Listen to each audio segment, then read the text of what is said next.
Hay situaciones que de verdad sacan de quicio, ¿no? Ese momento en que una máquina, una pieza clave para el negocio simplemente no funciona. Y no es un fallo de un día, no, es un problema constante. Pero la cosa se complica cuando además hay un contrato de por medio que ata a esa máquina inservible. Bueno, pues vamos a analizar a fondo un caso así. Verse en una de estas puede ser desesperante, atrapado en un contrato, pagando cada mes por un producto que, sencillamente, no hace lo que se supone que tiene que hacer. Parece un laberinto sin salida. Pues mirad, hoy vamos a meternos de lleno en el caso real de una empresa que vivió justo eso. Alquilaron una máquina que prometía ser de alta producción y que en la práctica era incapaz de producir nada en condiciones. Y lo más interesante es que vamos a desgranar paso a paso el manual legal que usaron para plantarse y darle la vuelta a la tortilla. Venga, empecemos por el principio de la historia, el famoso limón de alta producción. Y aquí es donde la cosa se pone realmente interesante, porque esto que se lee aquí no es una opinión del cliente, no, es la prueba definitiva, la confesión negro sobre blanco del propio técnico enviado por el proveedor. Él mismo, después de ver el desastre, lo dejó por escrito. La máquina no es para alta producción, no es adecuada para el fin previsto. O sea, imaginaos, con esta frase, el caso entero cambia de la noche a la mañana. Claro, es que no hablamos de un fallo aislado, de un mal día. ¿Qué va? Era un no parar, rayas en las impresiones, ruidos extrañísimos, atascos de papel cada 2 por 3, sensores que se volvían locos. Por allí pasaron varios técnicos, a veces dándose la razón y otras contradiciéndose. Pero el resumen era claro, el problema no era una pieza rota, el problema era la máquina en sí. Vale, con todo esto sobre la mesa, la pregunta es, ¿cuál es el arma legal definitiva en una situación así? Pues se llama incumplimiento esencial. Y atención, porque es la pieza clave de toda esta estrategia. Vamos a ver el concepto legal que lo cambia todo.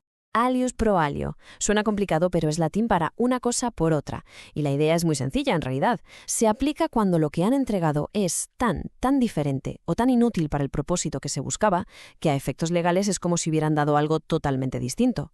Ojo, no es un arañazo o un pequeño fallo, es que el producto, en su esencia, no sirve. Y mirad qué bien se ve aquí el contraste. Por un lado, la promesa. Una máquina de alta producción, fiable, un caballo de batalla para el negocio. Y por otro, la cruda realidad. Una fuente constante de problemas, incapaz de hacer su trabajo. El abismo entre lo prometido y lo entregado es tan enorme que encaja como un guante en esta doctrina del aliud pro alio. Aquí está el meollo de la cuestión. Esto va mucho más allá de pedir que apliquen la garantía para arreglar una pieza. No, el argumento es que ha habido un incumplimiento total, que lo entregado no tiene nada que ver con lo pactado. Y nuestro Código Civil, en el artículo 1124, es muy claro. Un incumplimiento así de grave da derecho a una cosa, a resolver el contrato, a romperlo. Perfecto. Esa es la estrategia de ataque, por así decirlo. Pero mientras todo esto avanza, ¿qué se puede hacer para protegerse y evitar que el problema vaya a más? Pues hablemos de las jugadas defensivas clave, de cómo parar la sangría de inmediato. Hay 3 pasos fundamentales, un auténtico escudo legal. El primero, dejar de pagar, pero hacerlo bien, con base legal. Para eso se invoca la exceptio non ad impleti contractus. Es un nombre raro, pero significa algo muy simple. Si tú no cumples, yo tampoco tengo por qué cumplir mi parte, o sea, pagar. Segundo paso, oponerse de manera formal a cualquier reclamación de la deuda. Y el tercero, que es crucial, adelantarse y bloquear cualquier intento de que incluyan a la empresa en una lista de morosos tipo SNEF. Y esto es importantísimo que quede claro. La ley es muy protectora en este punto. Hay una regla de oro. A nadie se le puede incluir en un fichero de morosos por una deuda que está en plena disputa, siempre que esa disputa sea seria y esté bien fundamentada, claro. ¿Por qué? Porque una deuda que se está discutiendo no es una deuda firme. Y punto. Vale, vamos a añadir una capa más a la estrategia. Porque muchas veces no hay un solo contrato. Suele haber otros vinculados, como el de mantenimiento. Pues aquí es donde se produce una especie de efecto dominó. Si tiras la ficha principal, a veces se caen todas las demás. El concepto legal que lo explica es el de contratos funcionalmente vinculados. La idea es que, aunque haya 2 contratos firmados por separado, si en la práctica uno no tiene sentido sin el otro, si dependen totalmente entre sí, entonces la ley los trata como un pack. Y lo que le pase a uno le afecta directamente al otro. Y en el caso que estamos viendo es que es de cajón.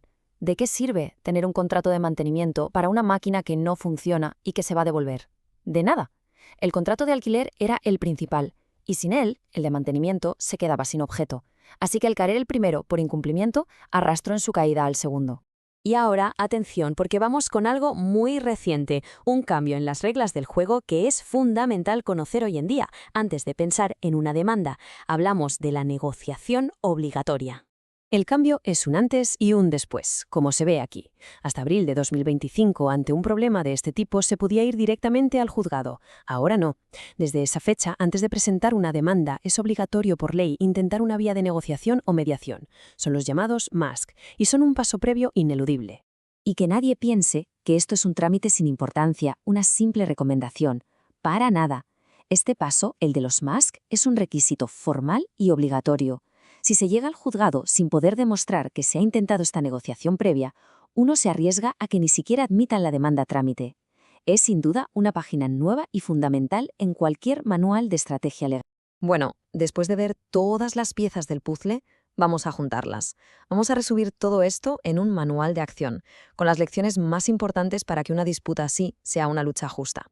Mirad, esta tabla lo resume todo de maravilla. Es como un mapa de batalla. ¿Que el producto es un desastre y no sirve? La herramienta es el Aliud Pro Alio. Y el objetivo, resolver el contrato. ¿Que el proveedor sigue exigiendo el pago? Se saca la carta de la exceptio para parar los pagos legalmente. ¿Amenazan con listas de morosos? Se defiende con el principio de deuda discutida. ¿Y qué pasa con el contrato de mantenimiento? Se ataca con la idea de contratos vinculados. Cada problema con su solución. Más claro, imposible.